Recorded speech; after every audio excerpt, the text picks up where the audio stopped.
तो दोस्तों एक मूवी हमें शार्प शूटर नाम की एक मूवी देखने को मिली थी 2007 में, जो कि एक्शन थ्रिलर मूवी थी। और उसी का अपकमिंग पार्ट अब हमें देखने को मिलने वाला है, एक तरह से पार्ट 2। तो आज हम उसी के बारे में पूरी जानकारी बताया गया, पिछली मूवी के कलेक्शन, बॉक्स ऑफिस के बारे में, ओटीटी राइड के बारे में, यानी टोटल जानकारी इस पूरी फ्रेंचाइजी के बारे में आपको इस वीडियो में देखने को मिलने वाली है। तो वीडियो को लाइक कर दीजिएगा। अब इसके बारे में हम जानना चालू करते हैं। की अमेरिकी एक्शन टेलीविजन फिल्म है जिसमें James Remar, Bruce Boxleitner, Mario Van Peebles और कैथरीन मैरी स्टीवर्ट ने अभिनय किया है। इसे स्टीवन एच. बर्मन ने लिखा और आर्मंड मैस्ट्रोयानी ने निर्देशित किया। 1, 2 इसे पहली बार यूनाइटेड किंगडम में 11 अक्टूबर 2007 को स्काई 3 पर दिखाया गया था और 27 जनवरी 2008 को स्पाइक टीवी पर यूनाइटेड स्टेट्स में प्रसारित किया गया था। कथानक: सीआईए के लिए काम करने वाला एक हत्यारा नौकरी छोड़ने से पहले एक अंतिम नौकरी करने का फैसला करता है, लेकिन उसे पता चलता है कि वह अपने सीआईए बॉस का निशाना है। गालना: James Remar, Dillon; Mario Van Peebles, flick के रूप में; कैथरीन मैरी स्टीवर्ट, एमी के रूप में; ब्रूस बॉक्सलेटन, शेरिफ गार्डनर के रूप में; अल सैपिएंजा फिलिप्स के रूप में; मैककिनले फ्रीमैन, आंद्रे के रूप में। 2010 में उन्होंने CW series the vampire diaries 23 में ग्यूसेप सल्वाटोर के रूप में अतिथि भूमिकाएं निभाई और फ्लैश फॉरवर्ड में ब्लैक ऑप्स सैन्य ठेकेदार जेरिको के लिए एक जनरल जेम्स एयरमिन के रूप में भूमिका निभाई। उन्होंने animated television series Ben 10, alien force और बेन 10, अल्टीमेट एलियन में स्टीव ब्लम की जगह विल्गाक्स की आवाज भी दी। उन्होंने 2010 में प्राइवेट प्रैक्टिस में अतिथि भूमिका निभाई, जिसमें उन्होंने गिब्बी नामक एक चिकित्सक की भूमिका निभाई जो डॉक्टर्स विदाउट बॉर्डर्स के साथ काम करता है। 24-23 जुलाई 2017 को रेमर को सुपरहीरो ड्रामा ब्लैक लाइटनिंग में पीटर गैम्बी के रूप में लिया गया। 25 यह सीरीज जनवरी 2018 से मई 2021 तक 4 सीजन तक चलेगी। रेमर की गैम्बी पूरी तरह से एक नियमित सीरीज है। 26 फिर उन्हें द रूकी में टॉम ब्रैडफोर्ड, टिम के पिता के रूप में एक आवर्ती भूमिका में लिया जाएगा। 27 व्यक्तिगत जीवन: 1984 में उन्होंने अत्सुको रेमर से शादी की। 29 उनके 2 बच्चे हैं। 30-31 वह बातचीत में जापानी बोलते हैं। उद्धरण आवश्यक: 1985 में ड्रग रखने के आरोप में गिरफ्तार होने के बाद रेमर को एलियंस की कास्ट से निकाल दिया गया था। संसार फिल्मोग्राफी: पतली परत, वर्ष, शीर्षक, भूमिका, नोट्स, संदर्भ: 1978 यार्ड पर लार्सन, 33-34 1979由他 Ajax 33-34 1980 मंडरा Gregory, 33-34 the long Riders, Sam star, 33-34 Pawan walker, युवा विंडवॉकर, 33-34 1982 भागीदारों, एडवर्ड के. पीटरसन, 33-34 48 घंटे, Albert गैंज, 33-34 1984 cotton club, Dutch Schultz, 33-34 1986 गुफा भालू का कबीला, क्रेब, 33-34 हाथ का बैंड, नेस्टर, 33-34 शांत ठंडा अधिकारी, जो डिलेन, 33-34 1987 किराए पर पुलिस नर्तकी, 33-34 1989 dream team, Gianelli, 33-34 drugstore cowboy, Gentry, 33-34 1990 dark side की कहानियां, फिल्म, प्रेस्टन खंड, प्रेमी की प्रतिज्ञा, 33-34 1991 सफेद पंजा, ब्यूटी, स्मिथ, 33-34 विवाह, सैम, 33-34 1992 Bargain Andrei 33-34 1993 घातक वृत्ति, max shady, 33 34 Pollock Thomas Ridgely 33、34。 1994 पुनर्जागरण पुरुष कैप्टन टॉम मर्डोक 33 34 34वीं स्ट्रीट पर चमत्कार जैक डफ 33 34 1995 लड़के किनारे पर एलेक्स 33 34 जज ड्रेड मोनरो ब्लॉक वारलॉर्ड अमान्य 34 वाइल्ड बिल डॉनी लोनिगन 33 34 1996 खोज मैक्सी डिवाइन 33 34 प्रेत मोरना 33 34 1997 mortal kombat annihilation lord Rayden William James Remar जन्म 31 दिसंबर 1953 एक अमेरिकी अभिनेता है। उन्होंने 40 साल के करियर में कई भूमिकाएं निभाई है, जिनमें सबसे उल्लेखनीय है द वॉरियर्स 1979 में अजाक्स 48 ओवर्स 1982 में Albert Ganz the cotton club 1984 में Dutch Schultz miracle on 34th street 1994 में जैक डफ सेक्स एंड द सिटी 2001 से 2004 में रिचर्ड राइट और डेक्सटर 2006 से 2013 में शीर्षक चरित्र के पिता हैरी मॉर्गन 2009 से उन्होंने लेक्सस लग्जरी कारों के विज्ञापनों में वॉइस ओवर का काम किया है। एक रेमर ने न्यूयॉर्क शहर के neighbourhood playhouse school of the theatre में अभिनय का अध्ययन किया। रेमर की हालिया भूमिकाओं में 2016 से 2019 तक गोथम में फ्रैंक गॉर्डन 2018 से 2021 तक ब्लैक लाइटनिंग में पीटर गैम्बी और 2023 में ओपेनहाइमर में युद्ध सचिव हेनरी एल स्टिम्सन की भूमिका शामिल है। प्रारंभिक जीवन विलियम जेम्स रेमर का जन्म बोस्टन, मैसाचुसेट्स में 31 दिसंबर 1953 को हुआ था। वह एलिजाबेथ नी बॉयल के बेटे हैं, जिन्होंने मैसाचुसेट्स राज्य के लिए मानसिक स्वास्थ्य मामलों में काम किया था, और रॉय रेमर, जो एक वकील थे। 2-3 उनके पिता रूसी यहूदी वंश के थे, जबकि उनकी मां इंग्लैंड की मूल निवासी और आयरिश वंश की थीं। उनकी 3 बहनें और 2 भाई हैं। 4 रेमर अपने परिवार के साथ न्यूटन, मैसाचुसेट्स में पले बड़े। रेमर ने 15 साल की उम्र में हाई स्कूल छोड़ दिया, हालांकि उसके बाद 1 साल तक वह एक तरह के वैकल्पिक स्कूल में गया। फिर उसने संयुक्त राज्य अमेरिका की यात्रा की, कुछ समय के लिए रॉक बैंड में गिटार बजाया। आखिरकार वह घर लौट आया और हाई स्कूल में वापस चला गया, हालांकि उसने स्नातक होने के बाद कॉलेज नहीं जाने का फैसला किया। रेमर ने कहा है कि उसने 20 साल की उम्र में अभिनेता बनने का फैसला किया था। छत बनाने वाले के रूप में अपनी नौकरी से निकाले जाने के बाद उसे एक पिछली नौकरी याद आई जिसमें वह एक समर कैंप में प्रदर्शन करता था, और उसने कहा कि वह अभिनय करियर को आजमाने के लिए खुद को 3 साल देगा, इससे पहले कि वह कुछ और करने की कोशिश करे। फ्लोरिडा में रेमर ने क्रॉस एंड स्वॉर्ड के एक राज्य उत्पादन में भूमिका अर्जित की। 3 इसके बाद उन्होंने neighbourhood playhouse school of the theatre में अध्ययन किया, लेकिन अपने पहले वर्ष के बाद उन्हें वापस नहीं बुलाया गया, जिसे उन्होंने एक विनाशकारी अनुभव के रूप में वर्णित किया। रेमर ने अन्य अभिनय नौकरियों की खोज जारी रखी, अंततः ग्रीस के एक भ्रमणशील उत्पादन में केनिकी की भूमिका निभाई, और ऑन द यार्ड में अपनी फिल्मी शुरुआत करने से पहले एनसेम्बल स्टूडियो थिएटर में भी प्रदर्शन किया। आजीविका फिल्में रेमर ने अपने फिल्मी करियर का ज्यादातर हिस्सा खलनायक की भूमिका निभाते हुए बिताया है। उन्होंने कल्ट फिल्म द वॉरियर्स 1979 में हिंसक गिरोह के सदस्य अजाक्स की भूमिका निभाई, 7 और हिट फिल्म 48 ओवर्स 1982 में हत्यारे समाज विरोधी अल्बर्ट गैंज की भूमिका निभाई।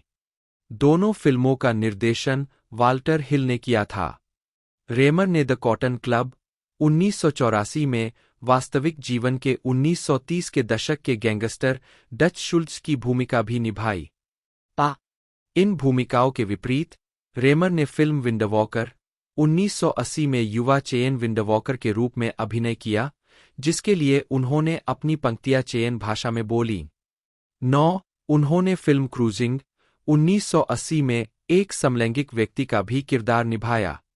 उसी वर्ष रेमर ने डेविड कैराडाइन के साथ एक बार फाइट सीन में वेस्टर्न द लॉन्ग राइडर्स 1980 में कैमियो किया था।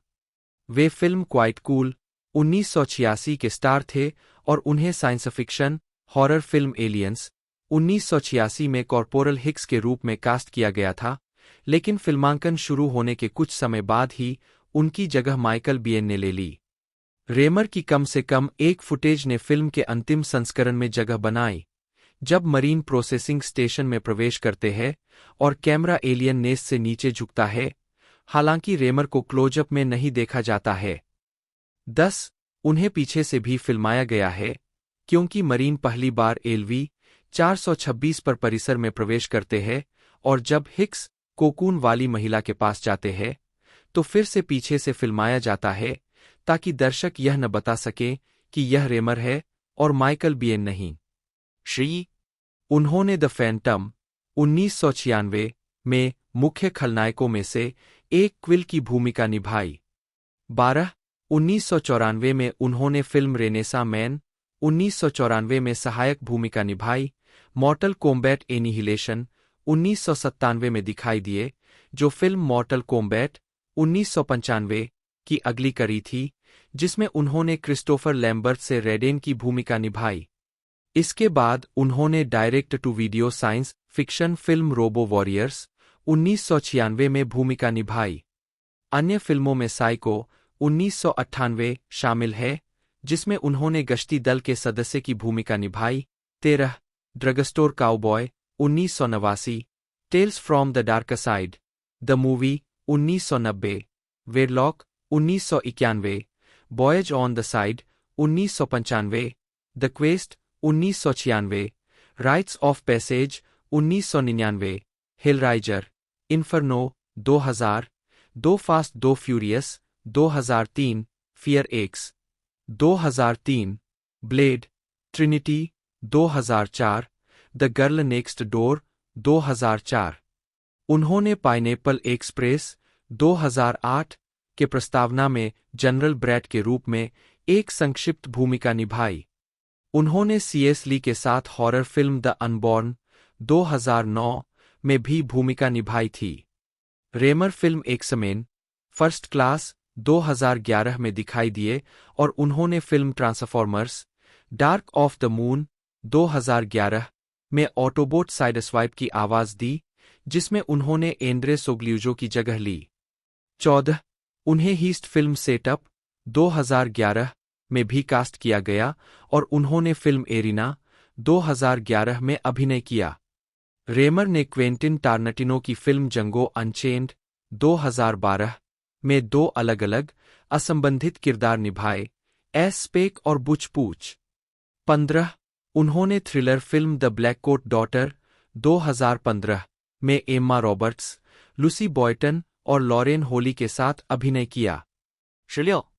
टेलीविजन रेमर की टेलीविजन प्रस्तुतियों में Miami vice, hill street blues, sex and the city, Kim Cattrall के चरित्र के बार-बार आने जाने वाले प्रेमी के रूप में।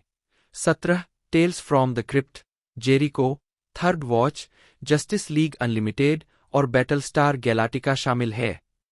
18 वह द एक्स फाइल्स के 9वें सीजन के एपिसोड डेमोनिकस में एक प्रेतग्रस्त मानसिक रोगी के रूप में भी दिखाई दिए। 19 उन्होंने अल्पकालिक टेलीविजन श्रृंखला द हंट्रेस 2000 से 2001 में टिनी बेलोज के रूप में अभिनय किया। 20 वह मिनी सीरीज द ग्रिड 2004 में हडसन हड के रूप में दिखाई दिए, जो जूलियाना मार्गुलीज के चरित्र की प्रेमिका थी। 21 रेमर ने सीबीएस अपराध नाटक नंबर्स में अतिथि भूमिका निभाई थी, जिसमें उन्होंने एक हथियार डीलर की भूमिका निभाई थी, जो बाद में अच्छा बन जाता है और एफबीआई की मदद करता है। 2006 से 2013 तक रेमर ने शोटाइम पर डेक्सटर में सहअभिनय किया। डेक्सटर मॉर्गन के दत्तक पिता हैरी मॉर्गन की भूमिका के लिए उन्हें सर्वश्रेष्ठ सहायक अभिनेता के लिए सैटर्न पुरस्कार के लिए नामांकित किया गया था। 22. मारियो वैन पीबल्स, जन्म 15 जनवरी 1957, एक अमेरिकी फिल्म निर्देशक और अभिनेता है, जिन्हें 1986 में हार्टब्रेक रिज में प्रदर्शित होने के लिए जाना जाता है और 1991 में न्यू जैक सिटी और 2016 में USS Indianapolis main of courage में निर्देशन और अभिनय के लिए जाना जाता है। वह अभिनेता और फिल्म निर्माता मेल्विन वैन पीबल्स के बेटे हैं, जिन्हें उन्होंने 2003 की बायोपिक बाडासस में चित्रित किया था, जिसे उन्होंने सहलिखा और निर्देशित भी किया था। प्रारंभिक जीवन और शिक्षा। मारियो वैन पीबल्स का जन्म मेक्सिको सिटी, मेक्सिको में हुआ था। वे लेखक, निर्देशक, अभिनेता और संगीतकार मेल्विन वैन पीबल्स एक और मारिया मार्क्स के बेटे थे। 34. वह अक्सर अपने माता-पिता के साथ यूरोप और संयुक्त राज्य अमेरिका के बीच यात्रा करते थे। 5. उन्होंने कोलंबिया विश्वविद्यालय के स्नातक विभाग कोलंबिया कॉलेज में अर्थशास्त्र में स्नातक की उपाधि प्राप्त की। उन्हें 2021 में वार्षिक दीक्षांत समारोह के भाग के रूप में क्लास डे स्पीकर के रूप में बोलने के लिए आमंत्रित किया गया था। 6. आजीविका। 1968 से 1971 पहली भूमिकाएं। वैन पीबल्स की पहली स्क्रीन उपस्थिति 1968 में soap opera One Life to Live में थी। उद्धरण आवश्यक। 1971 में वे स्वीट स्वीटबैक के बाडासस सॉन्ग फिल्म में दिखाई दिए। मेल्विन वैन पीबल्स ने निर्देशन किया और मुख्य भूमिका निभाई, और मारियो ने एक बच्चे के रूप में अपने पिता का किरदार निभाया। यह फिल्म एक हिट और एक ऐतिहासिक अमेरिकी फिल्म बन गई, क्योंकि इसे हॉलीवुड को यह दिखाने का श्रेय दिया गया कि एक व्यवहार्य अश्वेत दर्शक वर्ग मौजूद है, और इस तरह ब्लैक्सप्लॉयटेशन शैली के निर्माण को प्रभावित किया। उस वर्ष मारियो ने क्रॉसकरंट नामक एक टीवी फिल्म में अभिनय किया। उद्धरण की आवश्यकता। शेष दशक में वे किसी अन्य निर्माण में नहीं दिखे। 1981 से 1985 बाद की भूमिकाएं और पहली मुख्य भूमिका। 1981 में वैन पीबल्स ने mini series the sophisticated gents में अभिनय किया। उद्धरण आवश्यक। वह एक्शन फिल्म एक्सटर्मिनेटर 2 1984 में मुख्य खलनायक के रूप में दिखाई दिए, जिसका किरदार रॉबर्ट गिंटी ने निभाया था। उद्धरण वांछित। जब प्रोडक्शन खत्म हुआ तो निर्माता नाखुश थे और फिर से शूट करना चाहते थे। उन्होंने मूल निर्देशक को बदल दिया, लेकिन मुख्य सितारा अब उपलब्ध नहीं था, इसलिए उन्होंने वैन पीबल्स के चरित्र को और अधिक केंद्रीय बना दिया। 7. उसी वर्ष Van Peebles Francis Ford Coppola की फिल्म द कॉटन क्लब में एक नर्तक के रूप में दिखाई दिए। उद्धरण वांछित। 1985 में उन्हें फिल्म रैपिन 8 में रैपिन जॉन हुड के रूप में अपनी पहली प्रमुख भूमिका मिली, जो एक पूर्व अपराधी है जो अपने पड़ोस को डेवलपर्स और गुंडों से बचाने का प्रयास करता है। 1985 से 1991 अभिनय करियर जारी रखा और सफलता के लिए प्रारंभिक निर्देशन प्रयास। 1985 में उन्होंने कॉमेडी डिलीवरी बॉयज में भूमिका निभाई, action drama south Bronx heroes में केंद्रीय पात्रों में से एक थे, और नाटकीय TV film children of the night और कॉस्बी शो के एक एपिसोड में अभिनय किया। 9. 1986 में उन्होंने शहरी action film 3:15, comedy Last Resort, TV film DC Cops, LA Law के 4 एपिसोड और यूनाइटेड स्टेट्स मरीन कॉर्प्स पर आधारित क्लिंट ईस्टवुड की सैन्य फिल्म हार्टब्रेक रिज में अभिनय किया। 1987 में उन्होंने खेल film hotshot, TV film the facts of life down under और जॉर्ज द रिवेंज, जो जॉर्ज फ्रेंचाइज की चौथी किस्त थी, में अभिनय किया। 1988 में वैन पीबल्स ने अल्पकालिक जासूसी शो सन्नी स्पून में मुख्य भूमिका निभाई। यह शो 2 संक्षिप्त सीजन तक चला, दोनों ही 1988 में प्रसारित हुए, उसके बाद सीरीज रद्द कर दी गई। यह शो उनके निर्देशन की पहली फिल्म थी, जिसके लिए उन्होंने एक एपिसोड के लिए काम किया। उसी वर्ष उन्होंने TV film The Child Saver में भी अभिनय किया। 1989 में उन्होंने show Top of the Hill 21 Jump Street के 3 एपिसोड निर्देशित किए, जिनमें से 2 में उन्होंने अभिनय किया और टीवी श्रृंखला वाइजगाय के एक एपिसोड का निर्देशन किया। उन्होंने अमेरिकन प्लेराइट्स थिएटर द वनेक्स के एक एपिसोड और अपने पिता द्वारा निर्देशित फिल्म आइडेंटिटी क्राइसिस में भी अभिनय किया। 1991 में वैन पीबल्स। 1990 के दशक की शुरुआत में उन्होंने टीवी फिल्म ब्लू बेयू और इन लिविंग कलर के एक एपिसोड में अभिनय किया। वैन पीबल्स ने 1991 में CBS school break special Malcolm takes a shot का निर्देशन किया था, जो एक महत्वाकांक्षी हाई स्कूल बास्केटबॉल स्टार के बारे में था, जिसकी बाधाओं में मिर्गी और उसका खुद का अहंकार शामिल है। वैन पीबल्स मुख्य किरदार के डॉक्टर के रूप में एक कैमियो भूमिका में विशेष रूप से दिखाई दिए। उन्हें डायरेक्टर्स गिल्ड ऑफ अमेरिका द्वारा नाटकीय शो में उत्कृष्ट निर्देशकीय उपलब्धि के लिए डीजीए पुरस्कार के लिए नामांकित किया गया था। उद्धरण की आवश्यकता। उन्होंने 1991 में black gangster film New Jack City के साथ अपनी फीचर फिल्म निर्देशन की शुरुआत की, जिसमें वे सहकलाकार भी थे। अन्य प्रमुख अभिनेता वेस्ली स्नेप्स, आइस-टी और जुड नेल्सन है। उद्धरण वांछित। न्यू जैक सिटी का निर्माण अनुमानित 8,000,000 के बजट से किया गया था। फिल्म का प्रीमियर सनडांस फिल्म फेस्टिवल में 17 जनवरी 1991 को हुआ था और फिर 8 मार्च 1991 को राष्ट्रीय स्तर पर रिलीज हुई। आलोचकों द्वारा अच्छी तरह से प्राप्त, इसने अपने शुरुआती सप्ताहांत में 7,039,622 की कमाई की और 1991 की सबसे अधिक कमाई करने वाली स्वतंत्र फिल्म थी, जिसने घरेलू स्तर पर कुल 47,624,253 की कमाई की। उसी वर्ष उन्होंने गैब्रियल्स फायर के एक एपिसोड का निर्देशन किया और TV film A Triumph of the Heart The Ricky Bell Story में अभिनय किया। 1992 से 2009 इसके बाद की सफलता। 1992 में उन्होंने 2 टीवी फिल्मों में अभिनय किया, इन the line of duty, street war और स्टॉम्पिन एट द सेवॉय। 1993 में उन्होंने ब्लैक वेस्टर्न पॉस में अभिनय किया और निर्देशन किया, जिसमें वुडी स्ट्रोर, बिली जेन, टिनी लिस्टर, टोन लोक, बिग डैडी केन, रॉबर्ट हुक्स और कई अन्य सहित कई कलाकार शामिल थे। यह फिल्म काले सैनिकों के एक दल और एक बहिष्कृत सफेद सैनिक की कहानी बताती है, जिन्हें एक भ्रष्ट कर्नल द्वारा धोखा दिया जाता है। उसी वर्ष उन्होंने विज्ञान कथा अपराध फिल्म फुल इक्लिप्स में अभिनय किया।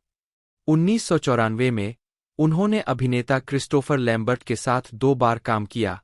उन्होंने एक्शन फिल्म गनमैन में साथ-साथ मुख्य भूमिका निभाई और वे हाईलैंडर 3 द सॉर्सेरर में मुख्य खलनायक थे, जो हाईलैंडर फिल्म श्रृंखला की तीसरी किस्त थी। उन्होंने इन द लिविंग ईयर्स नामक एक फिल्म में भी अभिनय किया। 1995 में उन्होंने पैंथर का निर्देशन और सहाभिनय किया, जो उनके पिता मेलविन वैन पीबल्स द्वारा उनके इसी नाम के उपन्यास पर आधारित पटकथा पर आधारित था, जिसमें ब्लैक पैंथर पार्टी को आत्मरक्षा के लिए चित्रित किया गया था, जो एक संकुचित समय सीमा में संगठन की स्थापना से लेकर उसके पतन तक का पता लगाता है। रचनात्मक स्वतंत्रता ली गई है, लेकिन पार्टी और उसके अनुभवों का सामान्य प्रक्षेप वक्र तथ्यात्मक है। लोकार्नो इंटरनेशनल फिल्म फेस्टिवल में इसने इक्वेनिकल जूरी का पुरस्कार, सिल्वर लेपर्ड जीता और गोल्डन लेपर्ड के लिए नामांकित हुआ। पॉलिटिकल फिल्म सोसाइटी में इसे पीएफएस अवार्ड के लिए नामांकित किया गया था। उद्धरण की आवश्यकता। 1996 में उन्होंने लिविंग सिंगल के एक एपिसोड और एचबीओ के स्ट्रेंजर्स के एक एपिसोड में अभिनय किया। उन्होंने science fiction action film solo में भी मुख्य भूमिका निभाई। उस वर्ष उनकी निर्देशित फिल्म गैंग इन ब्लू थी, जिसमें उन्होंने अपने पिता के साथ अभिनय और सहनिर्देशन किया, जिनकी भी फिल्म में भूमिका है। यह एक अश्वेत पुलिस अधिकारी के बारे में है, जो अपने विभाग के भीतर श्वेत वर्चस्ववादी निगरानीकर्ताओं के एक सेल की खोज करता है। 1997 में उन्होंने द एक्स-फाइल्स के एक एपिसोड में और स्टैग, रायट और लॉस लोकोस फिल्मों में अभिनय किया, जो जीन मार्क वैली द्वारा निर्देशित पहली अमेरिकी फिल्म थी। 1998 में उन्होंने लव किल्स का निर्देशन और अभिनय किया। यह एक मालिश करने वाले के बारे में एक कॉमेडी थी जो हाल ही में मृत बेवर्ली हिल्स के करोड़पति की हवेली में पारिवारिक साजिशों में उलझ जाता है। वह मिनी सीरीज मामा फ्लोरास फैमिली, वैलेंटाइन डे और किलर्स इन द हाउस में भी दिखाई दिए। 1999 में उन्होंने जजमेंट डे और रॉ नर्व में अभिनय किया। 2000 में वैन पीबल्स ने मार्शल लॉ के एक एपिसोड और रूड अवेकनिंग के 20 एपिसोड में अभिनय किया। वह सैली हेमिंग्स, एन अमेरिकन स्कैंडल और ब्लोबैक फिल्मों में भी दिखाई दिए। 2001 में उन्होंने गार्जियन नामक फिल्म में अभिनय किया और माइकल मान की फिल्म अली में सहअभिनय किया, जिसके लिए उन्हें नाक इमेज अवार्ड्स में उत्कृष्ट सहायक अभिनेता के लिए नामांकन मिला। 2002 में उन्होंने 10,000 black main name George, robbery homicide division के 2 एपिसोड और टीवी फिल्म फियोना में अभिनय किया। 2003 में उन्होंने film The Hebrew Hammer, 44 Minutes, The North Hollywood Shootout, Gang of Roses और द स्ट्रीट लॉयर में अभिनय किया। उनकी 2003 की डॉक्यूड्रामा बेडेस, जिसे How to Get the Man's Foot Outta Your Ass के नाम से भी जाना जाता है, टोरंटो अंतर्राष्ट्रीय फिल्म महोत्सव में प्रदर्शित हुई। यह फिल्म उनके पिता की महत्वपूर्ण film sweet sweetback baadasssss song के निर्माण का वर्णन करती है।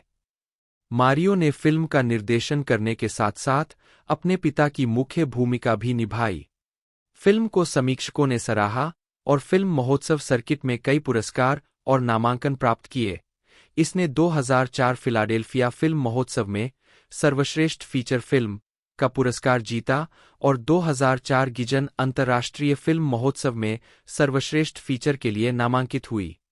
2005 ब्लैक रील पुरस्कार में उन्हें सर्वश्रेष्ठ अभिनेता, सर्वश्रेष्ठ निर्देशक, सर्वश्रेष्ठ पटकथा और सर्वश्रेष्ठ फिल्म के लिए नामांकित किया गया। 2004 में वह टीवी फिल्म क्राउन हाइट्स में मुख्य भूमिका में थे और सोल फूड के एक एपिसोड में काम किया था।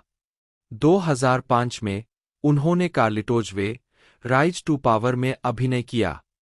2006 में उन्होंने हार्ड लक फिल्म का निर्देशन और सहअभिनय किया, जिसमें वेस्ली स्नेप्स मुख्य भूमिका में थे और साइबिल शेफर्ड भी इसमें थे। स्नेप्स ने लकी की भूमिका निभाई है, जो एक बदकिस्मत पूर्व अपराधी और ड्रग डीलर है, जिसे जेल के बाद के परीक्षण और क्लेश एक जंगली साहसिक यात्रा पर ले जाते हैं। 2007 में उन्होंने लॉ एंड ऑर्डर के एक एपिसोड और फिल्म शार्पशूटर में अभिनय किया। उस वर्ष वह डैमेज के 3 एपिसोड से शुरुआत करते हुए टेलीविजन के लिए निर्देशन में लौट आए। 2008 में उन्होंने अपने पिता की फिल्म कन्फेशन सोफा, एक सडुफसिच्ची फुटेड मुथा और soap opera all my children के 43 एपिसोड में अभिनय किया। वे 3 एपिसोड के लिए निर्देशक के रूप में लॉ एंड ऑर्डर में लौट आए। 2009 में वैन पीबल्स और उनके परिवार ने reality TV show Mario Green House में अभिनय किया। उन्होंने film A Letter to Dad में भी अभिनय किया। 2010 से आज तक 2010 में उन्होंने 2 फिल्मों मल्टीपल सार्केसम्स और across the line, the exodus of Charlie right में अभिनय किया। उद्धरण वांछित उन्होंने लॉस्ट का एक एपिसोड, डॉक्यूमेंट्री फेयर गेम और फिल्म रिडेम्पशन रोड का निर्देशन किया। 2011 में उन्होंने sport drama all things fall apart का निर्देशन किया, जिसमें रैपर अभिनेता 50 सेंट ने मुख्य भूमिका निभाई, जिसमें एक फुटबॉल खिलाड़ी की भूमिका निभाई जो एक घातक बीमारी से पीड़ित है। वैन पीबल्स ने भी इस फीचर में भूमिका निभाई थी। उस वर्ष अन्य अभिनय क्रेडिट में फिल्में टाइड टू ए चेयर और 5 थ एंड अल्मेडा, टीवी पर हेलकैट्स के 2 एपिसोड और द गेम के 2 एपिसोड शामिल थे और उन्होंने 2012 तक 5 एपिसोड निर्देशित करते हुए टीवी सीरीज बॉस के लिए निर्देशन करना शुरू किया। 2014 में मारियो वैन पीबल्स। 2012 में उन्होंने लॉस एंजल्स के जातीय रूप से विविधतापूर्ण हाई स्कूल में सेट की गई कॉमेडी वी द पार्टी लिखी, निर्देशित की और उसमें अभिनय किया। यह फिल्म 5 दोस्तों पर केंद्रित है, जो रोमांस, पैसा, प्रोम, कॉलेज सेक्स, बदमाशों, फेसबुक, फिट होने, अलग दिखने और खुद को खोजने से निपटते हैं। उसी वर्ष उन्होंने द फाइंडर के एक एपिसोड और फीचर फिल्म अमेरिकन वॉरशिप में भी अभिनय किया। 2013 में उन्होंने एक एपिसोड NCIS, मंडे मॉर्निंग्स का एक एपिसोड, जीरो ओवर का एक एपिसोड और नेशविले का एक एपिसोड निर्देशित किया और 2014 में उन्होंने नेशविले के 2 अतिरिक्त एपिसोड निर्देशित किए और साथ ही एक में अभिनय भी किया। 2015 में उन्होंने एक अन्य निर्देशक के साथ अपनी भूमिका दोहराई। उद्धरण वांछित 2014 में वैन पीबल्स ने कैम गिगनडेट, शेन वेस्ट और राचेल लेह कुक अभिनीत एक action thriller film red sky लिखी, निर्देशित की और उसमें अभिनय किया। उन्होंने वंस अपॉन ए टाइम के 3 एपिसोड भी निर्देशित किए और उस वर्ष उन्होंने 2 अन्य फिल्मों मेंटरवेंशन और ड्रमलाइन ए न्यू बीट में अभिनय किया। उद्धरण आवश्यक 2015 में उन्होंने द लास्ट शिप का एक एपिसोड, शिकागो पीडी का एक एपिसोड और एम्पायर के 2 एपिसोड निर्देशित किए। 2016 में उन्होंने एम्पायर का एक और एपिसोड और बीइंग मैरी जेन के 2 एपिसोड निर्देशित किए। 2016 में उन्होंने film USS Indianapolis, main of courage का निर्देशन किया, जो द्वितीय विश्व युद्ध के अंतिम चरण में जहाज के नुकसान की सच्ची कहानी पर आधारित थी और जिसमें निकोलस केज, टॉम साइजमोर और थॉमस जेन ने अभिनय किया था। उन्होंने रूट्स के एक एपिसोड का निर्देशन किया और फीचर फिल्म सबमर्ज्ड में अभिनय किया। उद्धरण वांछित 2017 में उन्होंने बीइंग मैरी जेन के 2 अतिरिक्त एपिसोड और हैंड ऑफ गॉड के एक एपिसोड का निर्देशन किया। उन्होंने फीचर फॉर जस्टिस और ब्लडलाइन के 4 एपिसोड में भी अभिनय किया, जिनमें से एक का निर्देशन भी उन्होंने किया था, और उन्होंने एक अतिरिक्त एपिसोड का निर्देशन किया जिसमें उनका चरित्र दिखाई नहीं दिया। उस वर्ष उन्होंने टीवी सीरीज सुपरस्टिशन का निर्माण किया, 8 एपिसोड का निर्देशन किया और 10 में अभिनय किया और उनमें से कुछ में उन्होंने दोनों भूमिकाएं निभाईं। उद्धरण वांछित सक्रियतावाद 2014 में वैन पीबल्स ने डिस्ट्रिक्ट ऑफ कोलंबिया स्टेटहुड आंदोलन का समर्थन करते हुए एक सार्वजनिक सेवा वीडियो फिल्माया। 11 उनकी वकालत DC shadow senator Paul Strauss के 51 सितारे अभियान का हिस्सा है, जिसका उद्देश्य वाशिंगटन DC को 51वां राज्य बनाने के लिए 51 मशहूर हस्तियों को शामिल करना है।12 फिल्मोग्राफी पतली परत वर्ष पतली परत भूमिका नोट्स 1971 स्वीटबैक का बाडास गाना युवा स्वीटबैक बटा बच्चा क्रॉसकरंट रफेल टीवी फिल्म 1984 संहारक RX कॉटन क्लब नर्तकी 1985 डिलीवरी बॉय मकरी रैपिन जॉन हुड रात के बच्चे Roy Spanish TV film south Bronx heroes Tony 1986 3:15 कानाफूसी आखिरी सहारा Pino DC police Cliff Dickerson TV film hot shot Winston heartbreak ridge corporal Stitch Jones 1987 नीचे जीवन के तथ्य David Johnson TV film George the revenge Jake McKay 1988 बच्चों को बचाने वाला टीवी फिल्म 1989 पहचान के संकट Chilli D 1990 blue bayou J Philly TV film 1991 new Jack city पत्थर दिल की जीत रिकी बेल की कहानी Ricky Bell TV film 1992 Savoy पर रोंदना Walter TV film in the line of duty street war Raymond Williamson TV film 1993 मेला Jesse Lee पूर्ण ग्रेहेन मैक्स डायर टीवी फिल्म 1994 बंदूकधारियों Cole Parker Highlander 3 the sorcerer Kane जीवित वर्षों में Norman 1995 तेंदुआ स्टोकली कार्माइकल 1996 एकल एकल नीले रंग में गिरोह माइकल रोड्स टीवी फिल्म 1997 दंगा टर्नर टीवी फिल्म बारहसिंगा Michael Barnes crazy 6 dirty Mao video, Los Locos मौका।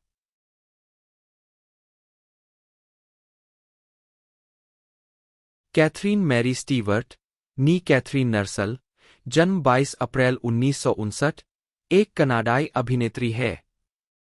उनकी फिल्म भूमिकाओं में the Apple, night of the comet, the Last Starfighter और वीकेंड एट बर्नीज शामिल है।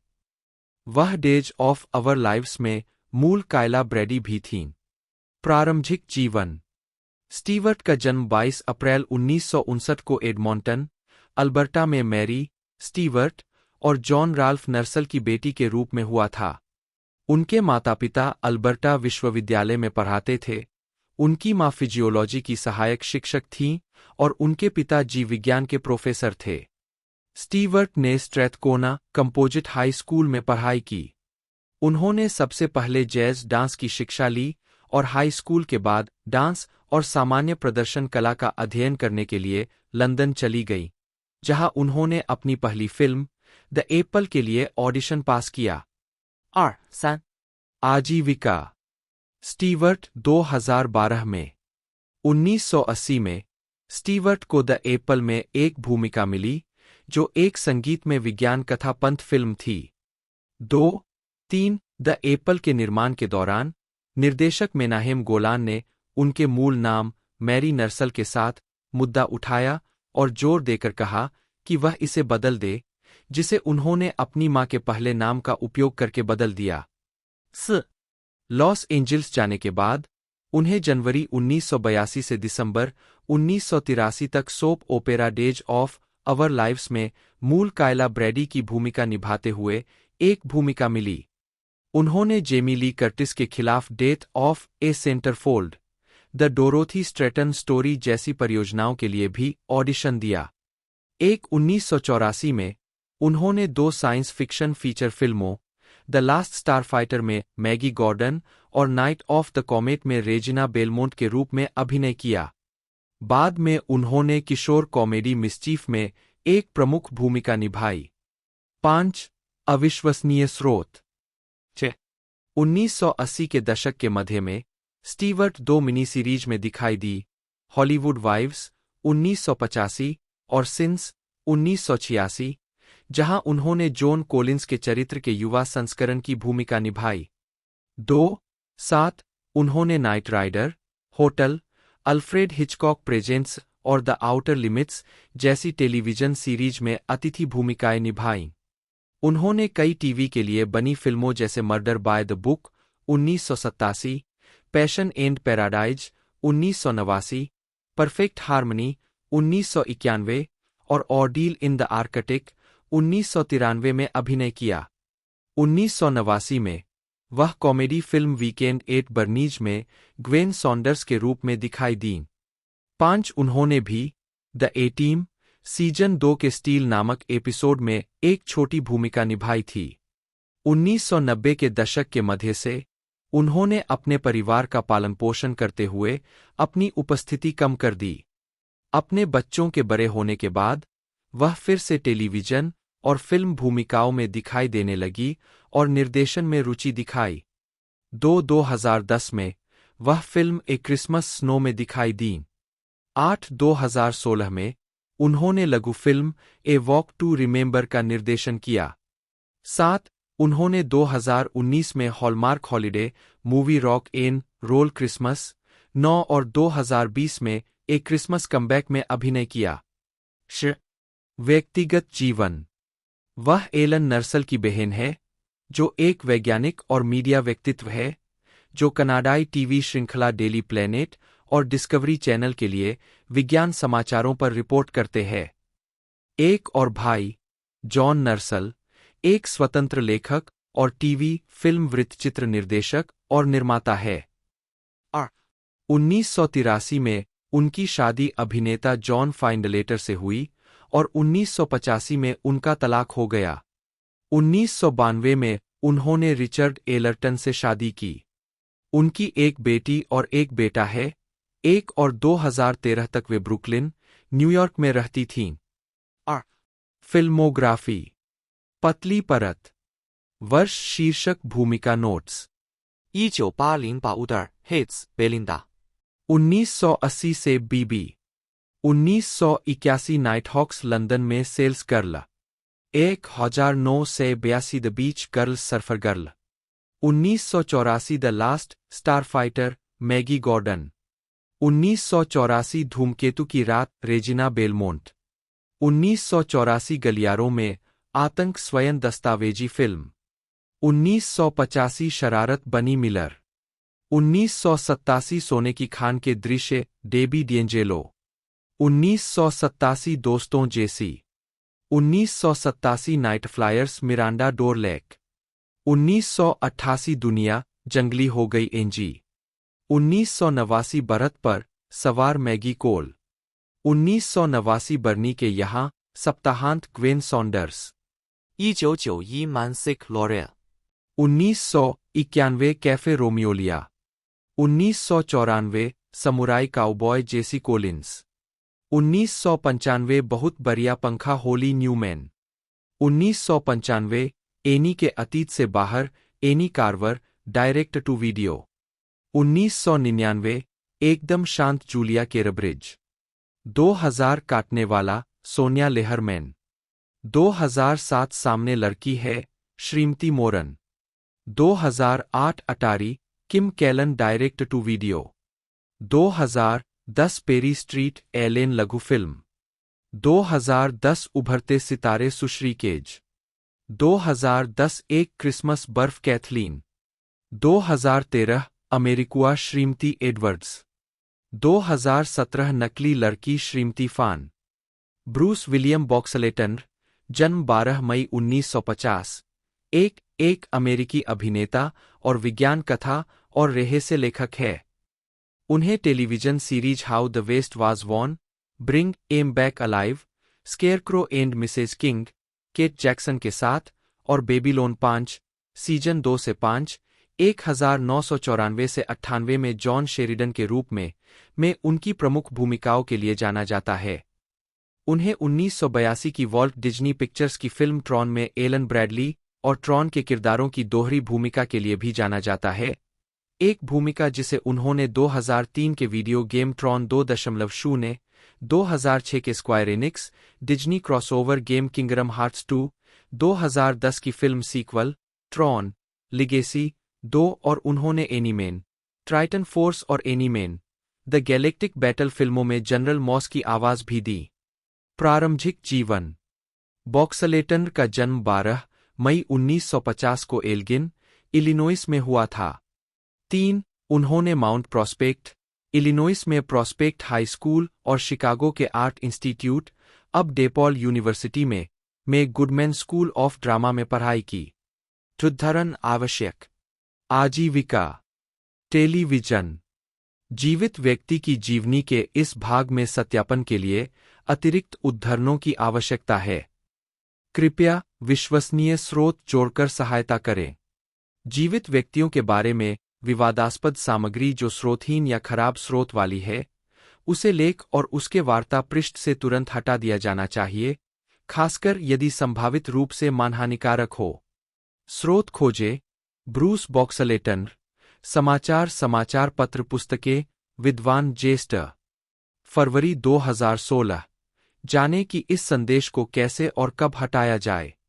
बॉक्सलेटन को television series how the waste was won, bring em back alive, scarecrow and Mrs King, Kate Jackson और Beverly Garland के साथ और Babylon 5 season 2 से 5 1994 से 98 में जॉन शेरिडन के रूप में उनकी प्रमुख भूमिकाओं के लिए जाना जाता है। 4. उन्होंने द गैम्बलर बिली मोंटाना के रूप में केनी रोजर्स के साथ 1980, 1983 और 1987 और जूडिथ क्रांच की टिल वी मीट अगेन और डेनियल स्टील की जोया जैसी टेलीविजन फिल्मों में भी अभिनय किया। 2005 में उन्होंने यंग ब्लेड्स में कैप्टन मार्टिन डुवेल के रूप में सह-अभिनय किया।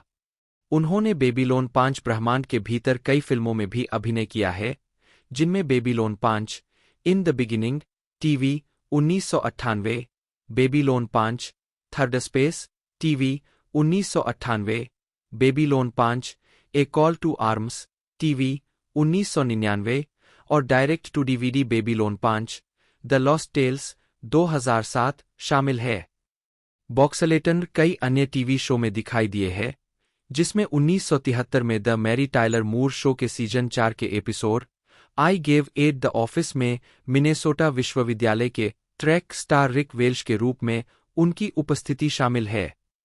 अन्य प्रस्तुतियों में Gunsmoke, tales from the crypt, touched by an angel, the outer limits and she spies शामिल है और 1982 में उन्होंने जिनी फ्रांसिस के साथ टीवी फिल्म बेयर एसेंस में चेस मार्शल की भूमिका निभाई।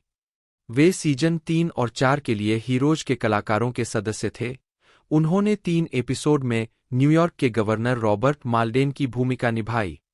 वे टेलीविजन श्रृंखला चक में डेवॉन वुरकॉम्ब के पिता के रूप में भी दिखाई देते हैं।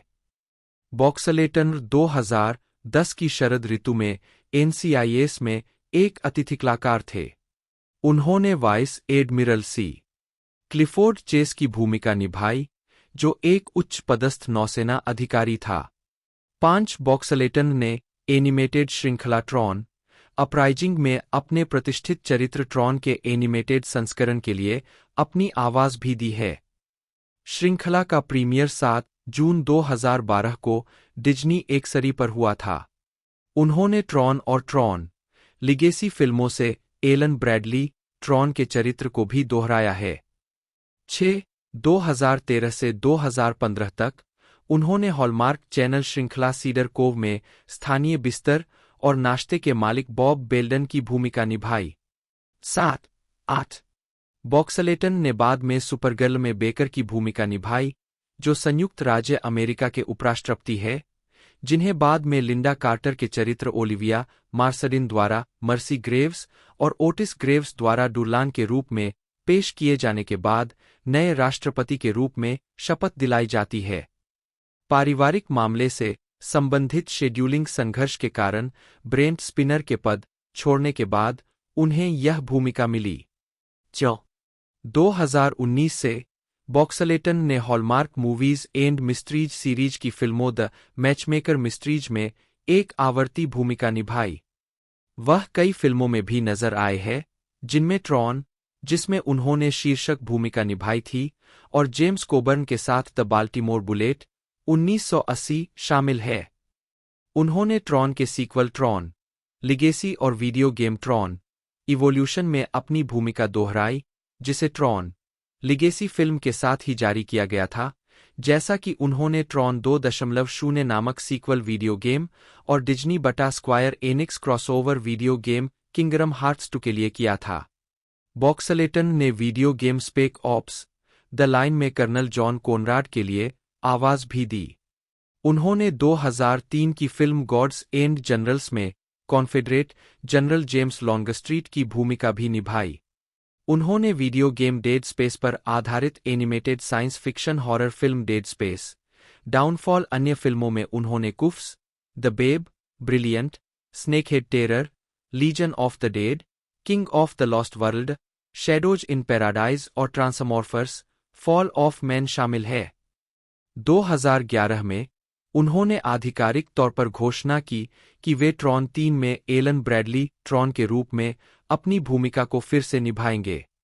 जुलाई 2015 में बॉक्सलेटन ने कहा कि उन्होंने इस फ्रेंचाइज को छोड़ दिया है क्योंकि यह मेरे लिए बहुत उतार-चढ़ाव भरा रहा है। मैं इसे जारी नहीं रखना चाहता। मैं अब अपने करियर को दोहराना नहीं चाहता।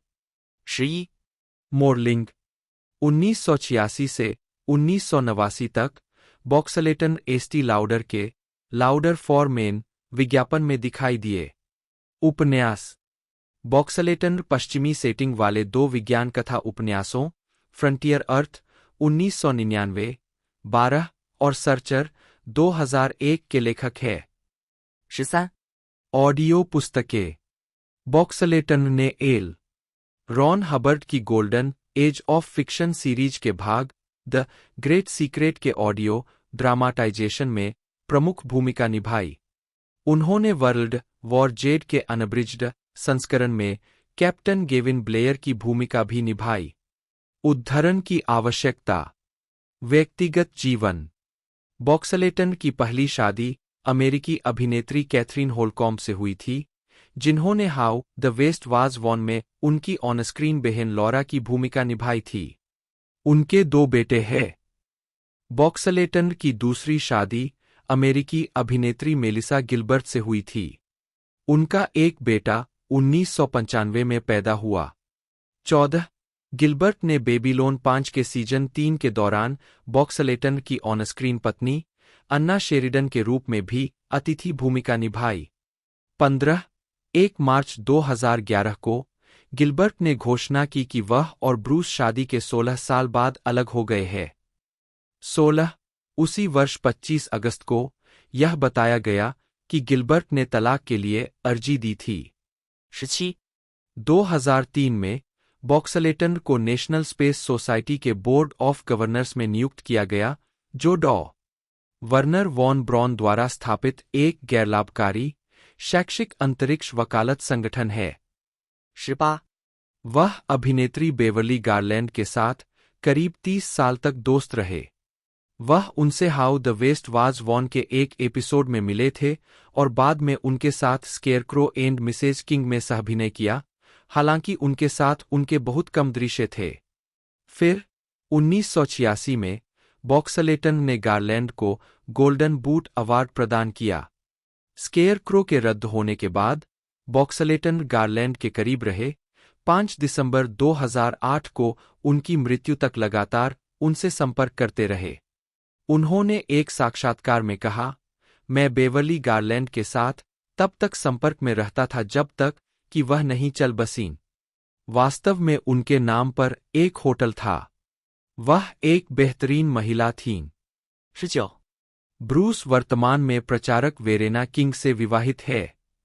20 फिल्मोग्राफी पतली परत वर्ष शीर्षक भूमिका notes 1975 six pack any Bobby जो 1980 बाल्टीमोर बुलेट बिली जो रॉबिन्स 1982 ट्रोन एलन ब्रैडली बटा ट्रॉन 1990 ब्रेक अवे एक छोटा सा सिक्का 1991 राजनेक प्रतिरक्षा कोल हिकेल 1992 कुफ्स अधिकारी ब्रैड कुफ्स 1992 द बेब जो जंपिन जो डुगन 1999 निर्बाध गिरावट मार्क एटिंगर 2000 एकदम सही नानी डॉ. रॉबर्ट लुइस 2001 जीवन संतुलन में एरिक जॉनसन 2002 छूत राष्ट्रपति हॉवर्ड 2002 एकमात्र गवाह एजेंट निकोलस प्रेस्टन 2003 देवता और सेनापति लेफ्टिनेंट जनरल जेम्स लॉन्गस्ट्रीट 2004 शानदार डॉ. डिट्रिच 2005 मृतकों की सेना शेरिफ जोन्स 2005 खोई हुई दुनिया का राजा lieutenant Challenger 2007 Babylon 5 the lost tales राष्ट्रपति John J. Sheridan direct to video 2008 dead space downfall Colin Barrow आवाज सीधे से video Katherine Mary Stewart née Katherine Nursall जन्म 22 अप्रैल 1959 एक कनाडाई अभिनेत्री है। एक उनकी फिल्म भूमिकाओं में the Apple, night of the comet, the Last Starfighter और वीकेंड एट बर्नीज शामिल है। वह डेज ऑफ अवर लाइव्स में मूल कायला ब्रैडी भी थीं। प्रारंभिक जीवन स्टीवर्ट का जन्म 22 अप्रैल 1959 को एडमॉन्टन, अल्बर्टा में मैरी स्टीवर्ट और जॉन राल्फ नर्सल की बेटी के रूप में हुआ था। उनके माता-पिता अल्बर्टा विश्वविद्यालय में पढ़ाते थे। उनकी मां फिजियोलॉजी की सहायक शिक्षक थीं और उनके पिता जीव विज्ञान के प्रोफेसर थे। स्टीवर्ट ने स्ट्रैथकोना कंपोजिट हाई स्कूल में पढ़ाई की। उन्होंने सबसे पहले जैज डांस की शिक्षा ली और हाई स्कूल के बाद डांस और सामान्य प्रदर्शन कला का अध्ययन करने के लिए लंदन चली गई, जहां उन्होंने अपनी पहली फिल्म द एप्पल के लिए ऑडिशन पास किया। 3 आजीविका स्टीवर्ट 2012 में 1980 में स्टीवर्ट को द एप्पल में एक भूमिका मिली जो एक संगीत में विज्ञान कथा पंथ फिल्म थी। 2-3 द एप्पल के निर्माण के दौरान निर्देशक मेनाहेम गोलान ने उनके मूल नाम मैरी नर्सल के साथ मुद्दा उठाया और जोर देकर कहा कि वह इसे बदल दे, जिसे उन्होंने अपनी मां के पहले नाम का उपयोग करके बदल दिया। लॉस एंजिल्स जाने के बाद उन्हें जनवरी 1982 से दिसंबर 1983 तक soap opera days of our lives में मूल कायला ब्रैडी की भूमिका निभाते हुए एक भूमिका मिली। उन्होंने जेमी ली कर्टिस के खिलाफ death of a centrefold, the Dorothy Stratten story जैसी परियोजनाओं के लिए भी ऑडिशन दिया। 1984 में उन्होंने 2 साइंस फिक्शन फीचर फिल्मों, द लास्ट स्टारफाइटर में मैगी गॉर्डन और नाइट ऑफ द कॉमेट में रेजिना बेलमोंट के रूप में अभिनय किया। बाद में उन्होंने किशोर कॉमेडी मिस्चीफ में एक प्रमुख भूमिका निभाई। 5 अविश्वसनीय स्रोत 1980 के दशक के मध्य में स्टीवर्ट 2 मिनी सीरीज में दिखाई दी, हॉलीवुड वाइव्स 1985 और सिंस 1986, जहां उन्होंने जॉन कोलिंस के चरित्र के युवा संस्करण की भूमिका निभाई। 7 उन्होंने Knight Rider, Hotel, Alfred Hitchcock Presents और द आउटर लिमिट्स जैसी टेलीविजन सीरीज में अतिथि भूमिकाएं निभाईं। उन्होंने कई टीवी के लिए बनी फिल्मों जैसे murder by the book 1987, passion and paradise 1989, perfect harmony 1991 और ऑर्डील इन द आर्कटिक 1993 में अभिनय किया। 1989 में वह comedy film weekend at Bernays में ग्वेन सॉन्डर्स के रूप में दिखाई दीं। 5 उन्होंने भी द ए-टीम सीजन 2 के स्टील नामक एपिसोड में एक छोटी भूमिका निभाई थी। 1990 के दशक के मध्य से उन्होंने अपने परिवार का पालन-पोषण करते हुए अपनी उपस्थिति कम कर दी। अपने बच्चों के बड़े होने के बाद वह फिर से टेलीविजन और फिल्म भूमिकाओं में दिखाई देने लगी और निर्देशन में रुचि दिखाई। 2010 में वह फिल्म ए क्रिसमस स्नो में दिखाई दीं। 2016 में उन्होंने लघु film A Walk to Remember का निर्देशन किया। 7 उन्होंने 2019 में Hallmark holiday movie Rock n Roll Christmas 9 और 2020 में ए क्रिसमस कमबैक में अभिनय किया। व्यक्तिगत जीवन वह एलन नर्सल की बहन है, जो एक वैज्ञानिक और मीडिया व्यक्तित्व है, जो कनाडाई टीवी श्रृंखला डेली प्लेनेट और डिस्कवरी चैनल के लिए विज्ञान समाचारों पर रिपोर्ट करते हैं।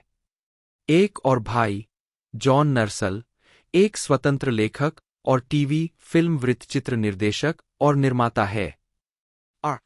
1983 में उनकी शादी अभिनेता जॉन फाइंडलेटर से हुई और 1985 में उनका तलाक हो गया। 1992 में उन्होंने रिचर्ड एलर्टन से शादी की। उनकी एक बेटी और एक बेटा है। 1 और 2013 तक वे ब्रुकलिन, न्यूयॉर्क में रहती थीं।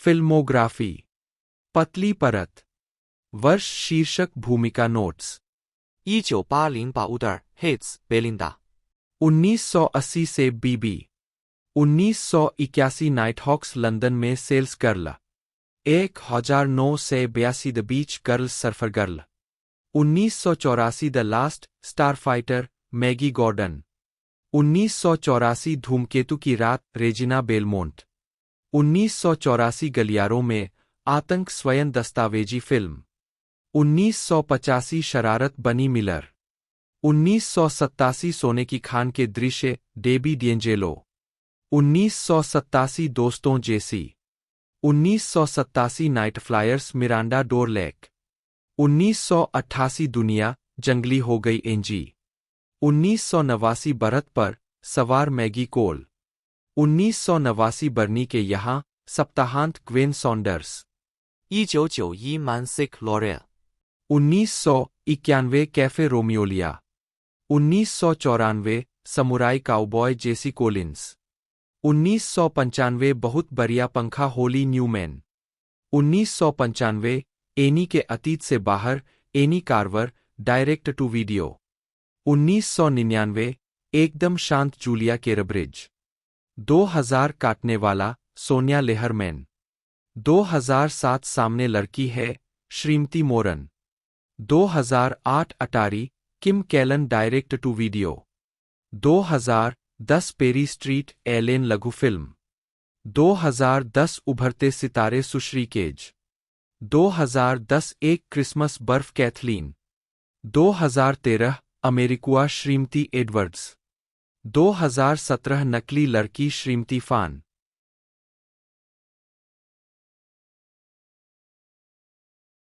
2020 में जुआन कैम्पानेला द्वारा निर्देशित द वीजल्स टेल के लिए सर्वश्रेष्ठ स्कोर के लिए प्लेटिनो अवार्ड्स में नामांकित 2020 में जुआन कैम्पानेला द्वारा निर्देशित द वीजल्स टेल के लिए सर्वश्रेष्ठ स्कोर के लिए प्रीमियो सुर अवार्ड्स में नामांकित 2019 मोलोडिस्ट पुरस्कार लाइफटाइम अचीवमेंट पहली बार मोलोडिस्ट पुरस्कार किसी संगीतकार को दिया गया 2019 प्रेमियो सुर सर्वश्रेष्ठ स्कोर के लिए नामांकन माई मास्टरपीस के लिए एलेजांद्रो कॉरेरर के सहयोग से रचित 2014 प्रीमियो प्लेटिनो पनामा मेटेगोल के लिए सर्वश्रेष्ठ स्कोर के लिए 2014 कोंडोर डी प्लाटा नामांकित मेटेगोल के लिए सर्वश्रेष्ठ स्कोर के लिए 2013 में मेटेगोल के लिए सर्वश्रेष्ठ स्कोर हेतु प्रीमियो सुर अर्जेंटीना में अकादमी पुरस्कार 2013 अर्बोल डे ला विदा पुरस्कार लॉस एंजिल्स में ग्वाडलजारा अंतर्राष्ट्रीय फिल्म महोत्सव एले में FICG द्वारा एक मान्यता 2011 सर्वश्रेष्ठ साउंड ट्रैक के लिए क्लेरिन नामांकन एल होम्ब्रे दे तू विडा 2010 अर्जेंटीना के राष्ट्रपति द्वारा अर्जेंटीना की स्वतंत्रता के द्विशताब्दी वर्ष के समापन पर राष्ट्रीय सिम्फनी ऑर्केस्ट्रा के साथ अपनी फिल्म संगीत का संचालन करने के लिए सम्मानित किया गया। यह कार्यक्रम 1.5 मिलियन लोगों के सामने हुआ।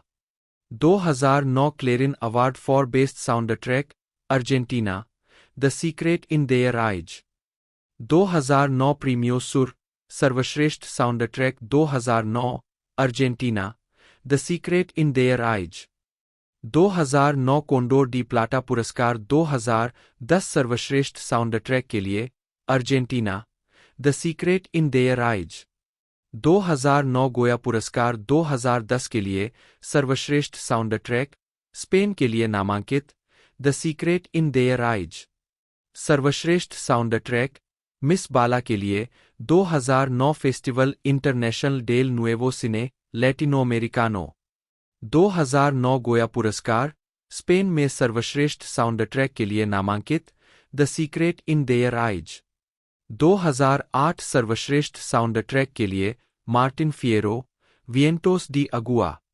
2007 सर्वश्रेष्ठ साउंड ट्रैक के लिए क्लेरिन पुरस्कार विएंटोस डी अगुआ 2006 कॉडेरर को लॉस एंजिल्स काउंटी के पर्यवेक्षक बोर्ड द्वारा मान्यता प्रदान की गई 2005 कंडक्टर लैब को BMI फेलोशिप 2004 में सर्वश्रेष्ठ स्कोर के लिए एमी नामांकन स्टीवर्ट कोपलैंड के सहयोग से रचित डेड लाइक मी गुस्तावो सेंटोलाल्ला और जुआन कैम्पोडोनिको द्वारा निर्मित बाजो फोंडो टैंगो क्लब में उनके योगदान के लिए 2003 लैटिन ग्रैमी 2003 न्यूयॉर्क सिटी के म्यूजियम ऑफ टॉलरेंस के मुख्य प्रदर्शन के लिए संगीत रचना हेतु चयनित 2002 माइकल कामेन के साथ मिलकर 2002 शीतकालीन ओलंपिक के उद्घाटन के लिए संगीत तैयार किया 2001 में कंपोजर लैब को सनडांस इंस्टीट्यूट फेलोशिप प्रदान की गई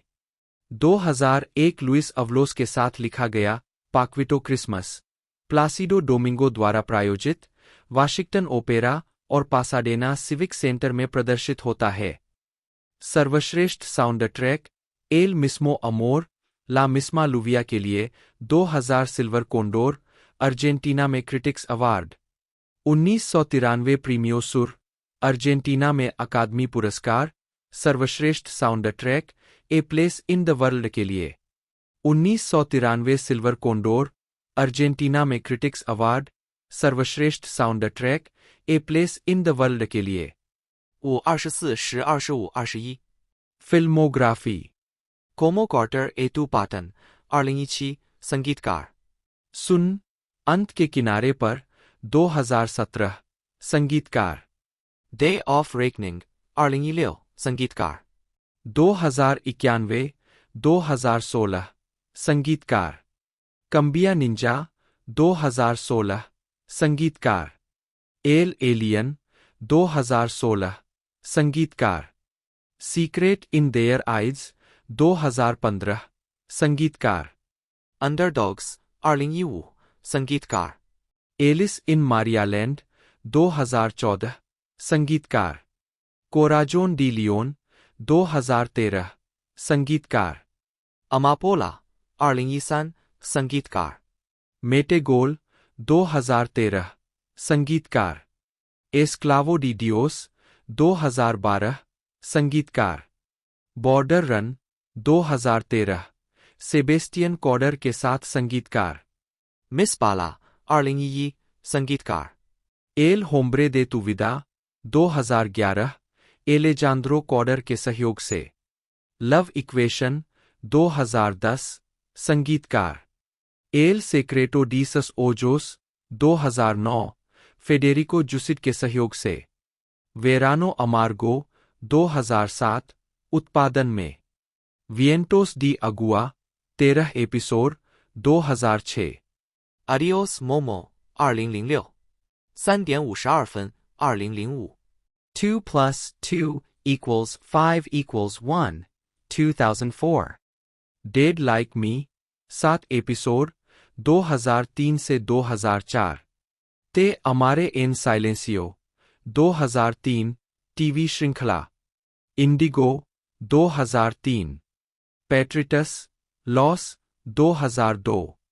ट्रिस्टिंग, 2001। Quantum project, 2000। El mismo amor, la misma lluvia, 1999। मित्र और प्रेमी, 1999। Erasable you, 1998। Asesinato a distancia, 1998। महिलाएं, जुनून की कहानियां, 2 episode, 1997। Playback, 1996। Hotline, 1 episode, 1994। Tirano Banderas, 1993। The ice runner, 1993। Midnight kiss, 1993। Alfilo de la Ley 1992। दुनिया में एक जगह, 1992। Gypsy eyes, 1992। प्रोटोटाइप, 1992। जूलिया के 2 प्रेमी है, 1991। Crack me up, 1991। Belink 1990। 15 Ugly Sisters, 1990। Fist Fighter, 1989। Slash Dance, 1989। वे मुझे माचो वुमन कहते हैं। 1989। इन डेंजरस कंपनी, 1988। 18 से 24 तक प्रकाशित, 1988। अर्जेंटीना में निर्मित, 1987। En busca del brillante perdido, 1986। Bajo धरती, 1985। Los Fieres y los Indomables 1982। Emilio cadre Los Angeles में रहने वाले अर्जेंटीना के संगीतकार, ऑर्केस्ट्रेटर और गीतकार है। एक उन्हें Metegol, underdogs, secret in their eyes और a place in the world जैसी फिल्मों के लिए उनके स्कोर के लिए जाना जाता है। 2, 3, 4 कॉडर ने बाजोफोंडो के 2002 एल्बम बाजोफोंडो टैंगो क्लब में अपने काम के लिए लैटिन ग्रैमी जीता। 5 प्रारंभिक जीवन और शिक्षा। कॉडर का जन्म अर्जेंटीना में हुआ था। उन्होंने जैकोबो फिशर के साथ रचना का अध्ययन किया और जैक्स बॉडमेर के साथ संचालन किया। उन्होंने एक शास्त्रीय पियानोवादक के रूप में प्रदर्शन किया और कीव में चिकोवस्की कंजर्वेटरी में पियानो बजाने, संगीत रचना और सागेदाचनी और कनेरस्टाइन के साथ संचालन का प्रशिक्षण लिया। कॉडर ने मॉस्को में गनेसिना कॉलेज ऑफ म्यूजिक में पढ़ाई जारी रखी और नोमोव के साथ एक पूर्ण योग्यता छात्रवृत्ति पर चिकोवस्की मॉस्को कंजर्वेटरी में स्नातकोत्तर की डिग्री प्राप्त की। आजीविका। अर्जेंटीना में काम करता है। अर्जेंटीना लौटने पर उनके चैम्बर कंपोजिशन का प्रदर्शन कैमेराटा बारिलोचे द्वारा किया गया। केउड्रर के विंड क्विंटेट डेनजोन ने 1987 में यामाहा प्रो म्यूजिका पुरस्कार जीता। 6. उन्होंने 1980 में अर्जेंटीना की फिल्मों में काम करना शुरू किया। फिल्म ला डिस्कोटेका डेल अमोर के लिए संगीत तैयार किया, जिसका निर्देशन एडोल्फो अरिस्टारेन ने किया था। 7. आर्केस्ट्रा का काम। उन्हें संडांस इंस्टीट्यूट के कंपोजर लैब की फेलोशिप मिली और न्यूयॉर्क के यहूदी हेरिटेज म्यूजियम के मुख्य प्रदर्शनी टुकड़े के लिए संगीतकार के रूप में चुने जाने पर उन्हें सम्मानित किया गया। 8. लुइस एवलोस के साथ लिखे गए संगीतमय पाकीटो क्रिसमस का प्रदर्शन और संचालन वाशिंगटन ओपेरा में कॉडर द्वारा किया गया था। इस संगीत में प्लासिडो डोमिंगो के पोते ने 3 सीजन के लिए प्रदर्शन किया और लॉस एंजिल्स के पासाडेना सिविक सेंटर में 9 साल तक खेला गया। कॉडर के सिम्फोनिक काम को अर्जेंटीना में नेशनल सिम्फोनिक ऑर्केस्ट्रा, 9 होंडुरास, ला पोर्टे सिम्फनी ऑर्केस्ट्रा और वाशिंगटन में पैन अमेरिकन सिम्फनी ऑर्केस्ट्रा द्वारा प्रदर्शित किया गया है। 6. 10. कॉडर के ऑर्केस्ट्रा का काम लॉस एंजिल्स फिल्हार्मोनिक द्वारा हॉलीवुड बाउल में गुस्तावो दुदामेल द्वारा संचालित किया गया था। 3. 11. 12. अन्य ऑर्केस्ट्रा का काम Washington opera, London symphony orchestra, London Philharmonia orchestra, Prague Philharmonic, Washington में पैन अमेरिकन ऑर्केस्ट्रा और अर्जेंटीना और होंडुरास दोनों के राष्ट्रीय सिम्फनी ऑर्केस्ट्रा द्वारा किया गया है। 6. 13. कॉडर ने holiday on ice show diamonds की 7वीं वर्षगांठ के लिए संगीत तैयार किया, जिसे 4 साल तक यूरोपीय दर्शकों ने गर्मजोशी से स्वीकार किया। उन्होंने शीतकालीन ओलंपिक के उद्घाटन के लिए माइकल कामेन के साथ सहयोग किया। सियोल में ओलंपिक खेलों में जॉन सेकारा के प्रदर्शन के लिए AT&T गीत लिखा और केसी पोर्टर के सहयोग से लिविन ला विडा लोका दौरे के लिए रिकी मार्टिन के वीडियो के लिए संगीत लिखा। 14. Film scoring. 2019 में कॉडेरर मोलोडिस्ट पुरस्कार, lifetime achievement, Odessa film festival जीतने वाले पहले संगीतकार बने। पिछले प्राप्तकर्ताओं में Roman Polanski, Catherine Deneuve, Sophia Loren और क्लाउडिया कार्डिनले शामिल है, लेकिन इन्हीं तक सीमित नहीं है। लॉस एंजिल्स में 2013 ग्वाडलजारा अंतर्राष्ट्रीय फिल्म महोत्सव एलए में FICG द्वारा कॉडेरर को अर्बोल डी ला विडा पुरस्कार से सम्मानित किया गया था। 15. Los Angeles county board of supervisors ने फिल्म संगीत में उनके उत्कृष्ट योगदान के लिए कॉडेरर को मान्यता प्रदान की। कॉडेरर द संडांस इंस्टीट्यूट के कंपोजर लैब और BMI कंडक्टर्स लैब के फेलोशिप के प्राप्तकर्ता थे। 16. उन्हें न्यूयॉर्क के यहूदी इतिहास संग्रहालय के मुख्य प्रदर्शनी टुकड़े के लिए संगीत के संगीतकार के रूप में चुने जाने पर सम्मानित किया गया।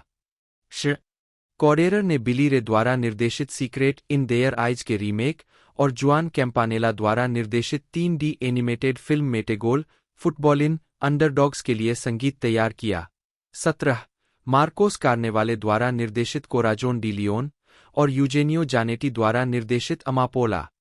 कॉडेरर ने निर्देशक जुआन कैम्पानेला के साथ मिलकर same love, same rain, Vientos de agua, El hombre de tu vida, the secret in their eyes के साउंड ट्रैक पर सहयोग किया, जिसे फेडेरिको जुसिड, बेलग्रानो और पार्के लेजामा के साथ मिलकर बनाया गया। 10. निर्देशक एडोल्फो अरिस्टारेन के सहयोग से कॉडेरर ने a place in the world, time for revenge, Ultimos dias de la victima और ला डिस्कोटेका डेल अमोर के लिए संगीत स्कोर लिखा। 10. आज तक कॉडर ने अर्जेंटीना में 3 बार सर्वश्रेष्ठ फिल्म स्कोर के लिए अकादमी पुरस्कार जीते हैं। Metegol underdogs, secret in their eyes और a place in the world. Secret in their eyes ने 2010 में सर्वश्रेष्ठ विदेशी भाषा फिल्म के लिए अकादमी पुरस्कार जीता। 18. टीवी कार्य। टीवी के लिए हाल ही में संगीत क्रेडिट में Fox series 2091 feet, Familia en venta और कम्बिया निंजा शामिल है। 19. 20. कॉडर ने Showtime series dead like me के एमी नामांकित स्कोर के लिए थीम और संगीत पर स्टीवर्ट कोपलैंड के साथ सहयोग किया। वीडियो गेम का काम। एमिलियो कॉडर ने स्टीवर्ट कोपलैंड के साथ मिलकर स्टॉम्प एल्बम के लिए एक गीत और सोनी के प्लेस्टेशन 2 पर स्पाइरो श्रृंखला के खेलों के लिए साउंड ट्रैक तैयार किया। 21-22बाजोफोंडो। कॉडर ने बाजोफोंडो के लैटिन ग्रैमी विजेता एल्बम बाजोफोंडो टैंगो क्लब में अपने गीत मारोमा के साथ भाग लिया, जिसका निर्माण गुस्तावो सांताओलाला और जुआन कैम्पोडोनिको ने किया था। 5 इस एल्बम को अर्जेंटीना में समीक्षकों द्वारा सराहा गया और वहाँ और लॉस एंजिल्स के रिकॉर्ड स्टोर में इसकी अच्छी बिक्री हुई। यूनिवर्सल लैटिनो ने फिर संयुक्त राज्य अमेरिका में एल्बम जारी किया। 23 दोस्तों इसकी रेटिंग तो कम ही है। OTT प्लेटफॉर्म पर 2 से 2.5 एक तरह से % की, यानी एक तरह से 20% की रेटिंग है 100 में से, और कई जगह से 2.2 की भी रेटिंग है, जो कि बहुत ही कम है। यानी कि 100 में से देखा जाए तो 20% की इससे मूवी को रेटिंग प्राप्त है। बाकी ये हमें लगभग 80 मिनट की हमें देखने को मिली थी। ना ही इसका एक तरह से जो बॉक्स ऑफिस कलेक्शन है वो बताया गया है, ना ही इसका कोई बजट बताया गया है। बाकी आप इसे OTT प्लेटफॉर्म पर देख पाओगे, और इस भी एक तरह से टीवी के लिए स्पेशल इसे बनाया गया था। इस वजह से इसका जो एक तरह से जो बजट है वो भी नहीं बताया गया, ना ही इसकी एक तरह से बॉक्स ऑफिस कलेक्शन को बताया गया है। बाकी दोस्तों इसके बारे में पूरी जानकारी मैंने आपको बता दी है। वीडियो अच्छी लगती है तो वीडियो को लाइक कीजिएगा। मिलते हैं अगले वीडियो में।